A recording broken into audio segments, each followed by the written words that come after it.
Hey, I didn't see you there. I've been pretty deep in script writing for my next video for my YouTube channel. And the subject matter of that video is...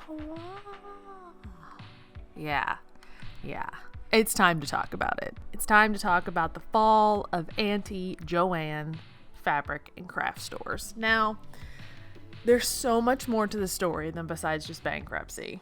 And I need to tell the full reason why Joann's is no longer for us cosplayers and crafters. But I just need more time. I want this video to be really good, and it's kind of turning into a mini documentary, which I personally am finding a whole lot of fun doing. So, in the meantime, let me share these 3 tips and tricks on embroidery and beading. Actually, it's mostly beading and hand sewing. I shared them on social media and they did really, really well. So I thought this would be a fun little compilation video for March. Please enjoy, and I'll see you all in the next video where we finally talk about it. Okay, so bear with me on the lighting and the angle of this really weird video, but I literally just found a hack. And if anybody knows about this type of hack, I applaud you, and I just also didn't research it, but it has to do with embroidery and beading specifically. So I find when I am sitting on the couch beading like one does, that I will have what I'm beading, and this is for things that are no longer on like a hoop or something, you know, it's an actual garment that you're beading onto.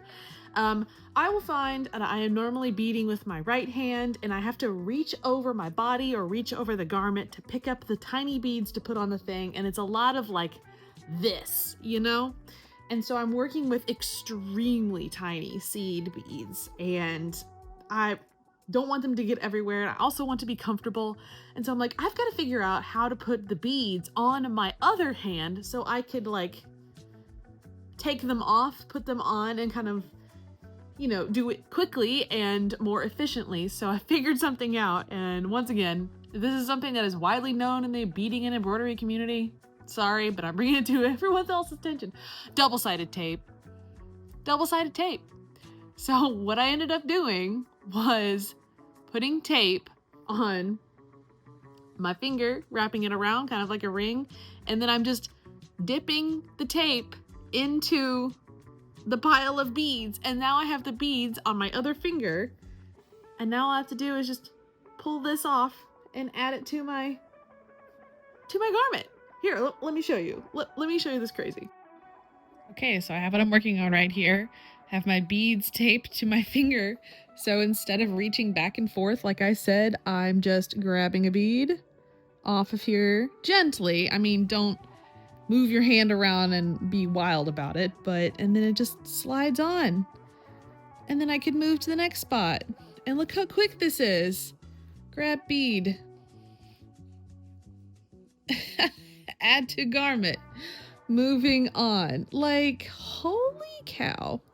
I'm kind of upset that I just now figured this out after doing all the rest of it. So here I'm going to grab a little seed, tiny little seed bead.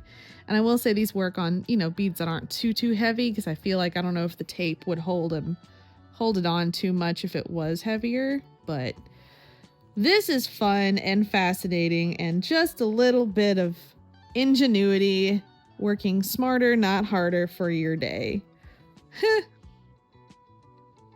Let me know if you do this trick, or if you have another trick that I can try or share, or if you're willing to share it in the comments below. That would be so cool. This has made beading on the couch so much more enjoyable. I've got to share with you one of my biggest hand sewing secrets, and that is leather needles. Let me show you why they're important, and honestly, sometimes the only needle that I like to use when I sew clothes. Here, let me show you why.